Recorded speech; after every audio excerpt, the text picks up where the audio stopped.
Assalamualaikum warahmatullahi wabarakatuh. Welcome everybody. Thank you for inviting me to give this talk today. The title of the topic is Clinical Management of Snake Envenomation. First, I would like to thank the organizing committee, especially Dr. Tri Maharani, for allowing me this opportunity to be with you today. So before we start, let us take a look at some of the basic facts regarding snakes.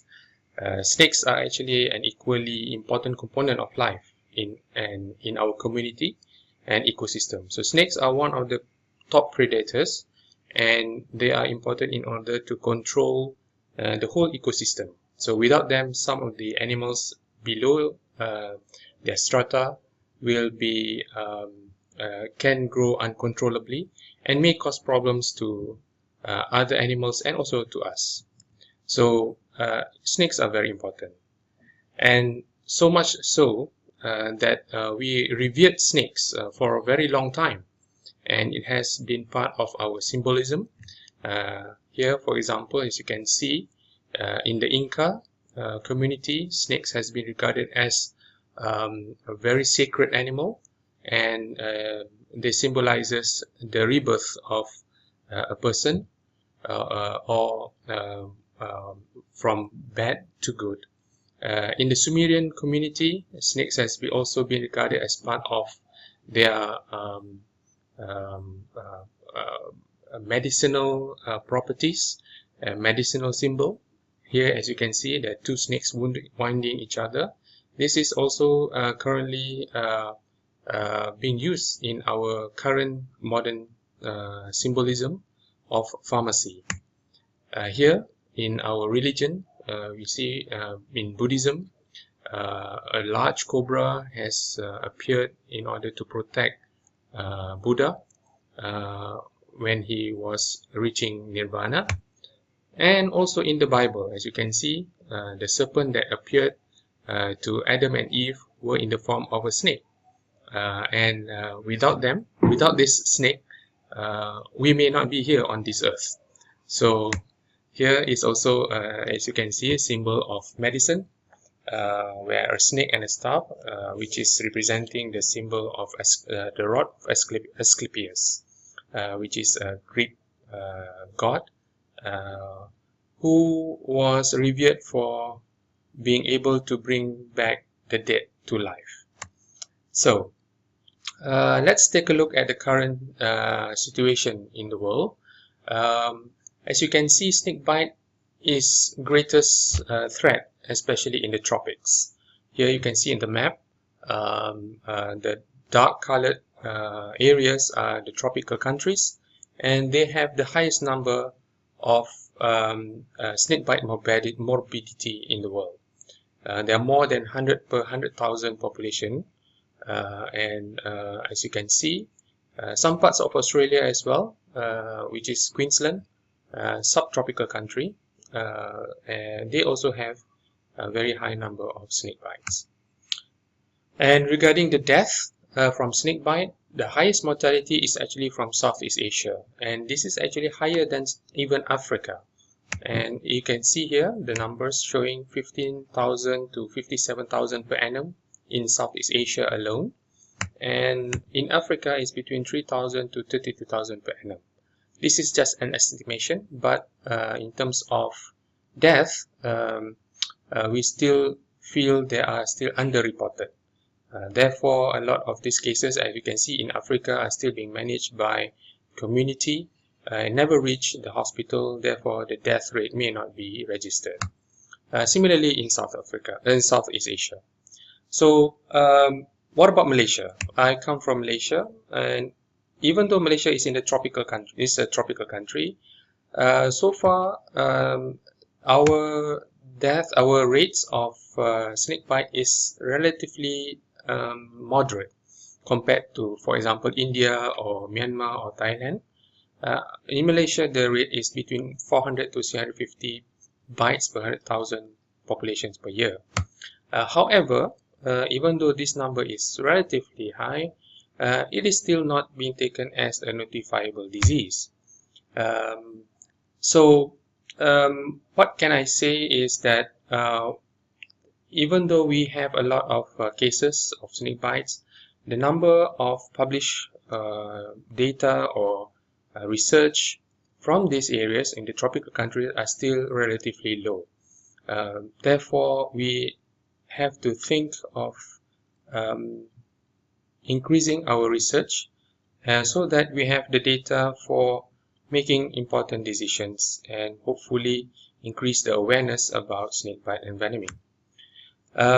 Okay, so because of this high number of death and morbidity, WHO has recently announced that snakebite envenoming is actually a public health emergency. It's one of the most neglected tropical disease. As we can see earlier, there are not many research or studies done on clinical research on snake bites. So this poses a lot of issues and challenges. So we have to take up these challenges in order to improve ourselves, especially in our region, the Southeast Asia region, including Indonesia. So in today's topic, I was asked to give you the title of "Did We Do Wrong?" I think this is actually it's not an important question, but what is more important is to ask this question: what should we do? Rather than looking at looking for faults, we should be actually asking more positive way is what can we do in order to improve ourselves. So the first thing is to have knowledge and experience, and following that we have to expand this knowledge and experience through research and share with the other in the community, and also transferring of knowledge and also know-how in order to improve other communities. So this is the three main things that we should do. So the first issue that we have to tackle is about species identification. This is the main challenge, especially for healthcare providers who are not aware of the species in their own countries, and most of them refer to the internet for sources of information, and this may not be relevant to their country. So for Southeast Asia snake species, we can generally divide them into two big groups, which are the front fang group, means snakes with front fang, and as we know, those with front fang are those which are equipped with venom gland, and they are using this in order to kill or apprehend their prey and to defend themselves. The other big group of snake species are called the non-front fang group. This is the largest part of the snake community. However, not all of them are not dangerous. So some of them are considered as also having secretions which can cause problems to humans, and also maybe some without venom can also cause danger to humans by strangling them. Example, the pythons. Okay, so identifying snake can be challenging, and a reliable reference is actually very important. As I have mentioned earlier, random info seeking from the internet can be disastrous and can be misleading as well. Therefore, those who are very early or very how should I say, very new in the field of clinical toxinology may have to refer to those who are more familiar, and also from relevant verified information. So these are some of the characteristics that we think that can help us in identifying snakes: the color of the snakes, scales and scale counts. Obviously, these are not for the faint at heart, because you should not be handling snakes. Knowing the geographical distribution and locality of where the incident happened can help identify the snake, whether it's by the sea, on the tree, on the ground, etc., on the mountain. Okay. So, and also the behavior. Some snakes have certain behaviors that is very particular to their species, and also knowing some of their habitat. So this is just a reminder again, be careful when you are searching online for pictures of snake for ID. Some of them can be inappropriate, wrongly labeled, and actually just not occurring in your region. So we recommend for you to look for more relevant information and reference. These are some of the references which I recommend. For Indonesia, we have recently published a book by Riza Marlon, 107 Ula Indonesia. Snakes of Borneo is a second edition, which is actually a better content in terms of pictures and also the writing inside. Our main reference for Southeast Asia is actually by Prof. Indranil Das, good friend of mine, Snake of Southeast Asia, and also there are many others. WHO also came up with a guideline on snakebite management. In that there are pictures of snakes for identification, but be careful when you are using this because it also refers to snakes from the whole Southeast Asia. So be careful when you are referencing this type of big references. It may not be relevant to you have to choose the ones which are relevant for your region. So we have to understand that indigenous medically important snake species must be identified and verified. It's not just identified, but must be verified from people who are familiar with snake identification. Example, biologists, taxonomists, and even some medical clinical toxinologists. So therefore, we have to take this opportunity in order to share knowledge during this conference with our friends from Herpetology in order to link up or create a network so we can work together and help us identifying snakes.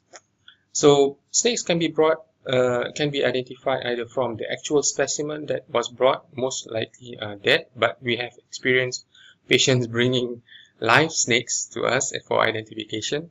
That can be very, very tricky and challenging as well. Doctors don't really handle snakes, so that's why we have to have link or networking with people who handle snakes in order to better handle the snake without harming the snake. Or we can have pictures of the actual snake. So these are the only two ways of actually saying snake identification is verified. So with mobile technology, we can actually help identify snake. You can take a good picture of the snake and send to the experts, and they can give you a positive identification. So therefore, I would like to recommend a close cooperation with the experts in the field, with herpetologists here, the taxonomists here, and the biologists. So it's not only working in silos. So now the biologists, taxonomists, herpetologists have actually an avenue to expand their knowledge and their expertise to the medical field. And I hope those doctors in the medical fraternity will take up this opportunity to link up and create good networking with our experts. Second issues is about obtaining detailed history of the incident. This is very important because a good clinician is like a good detective. As you can see, I put up here a picture of Sherlock Holmes. He always asks the appropriate question. This is very important for young doctors especially to know what question to ask in order for you to obtain the appropriate information. Then you must have a keen eyes for details and also look for clues. So these are some of the questions which we have elicited from our experience that will be able to help us identify or make decision in terms of history taking.